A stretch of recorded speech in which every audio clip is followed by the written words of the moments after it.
El periodismo en Colombia no solo cuenta historia, también ha ayudado a escribir la historia del país desde lo colonial hasta la era digital, permitiéndonos hacer denuncias, alzar la voz de quienes no pueden hablar. Pero datos importantes en el periodismo en Colombia empezó en 1785 con la publicación de los terremotos y la Gaceta de Santa Fe. Pero datos importantes, Miguel del Socorro Rodríguez, quien es considerado el padre del periodismo en Colombia, fundó el papel periódico en 1791. Durante la lucha contra España, la comunicación se convirtió en un arma política.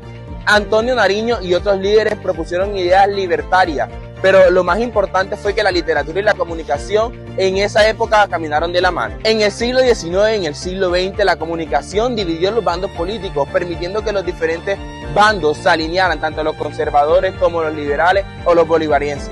Pero un dato súper importante en la historia del periodismo en Colombia, en 1929 nació un nuevo medio de comunicación como lo es la radio.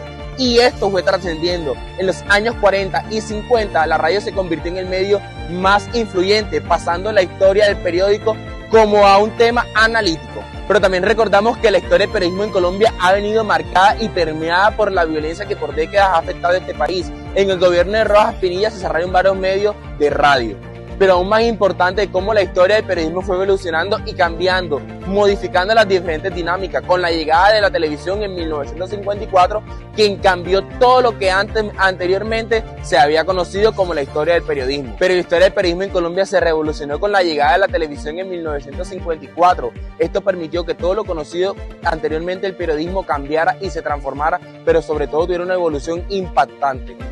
Pero hoy en día la historia del periodismo es diferente porque vimos la era digital, esto permitiéndonos que la información sea más rápida, permitiéndonos que los diferentes blogs, podcasts, redes digitales y medios de comunicación sean más fuertes, permitiéndonos que la información sea inmediata, pero sobre todo tener interacción con el público. Y para finalizar, podemos recordar un poco de la historia de cómo pasamos del papel periódico, de todo el tema artesanal que se venía trabajando anteriormente en el periodismo, a la era digital, permitiéndonos que todo sea más fácil, pero que sobre todo la comunicación en día en Colombia y la historia del periodismo sigue evolucionando. Pero siempre hay que recordar que la historia del periodismo es importante, permitiéndonos que lo anterior, lo artesanal y el voz a voz, lo que era el periodismo en Colombia, se transformara a lo que es lo digital, a lo que hoy en día nos permite tener la información a primera mano.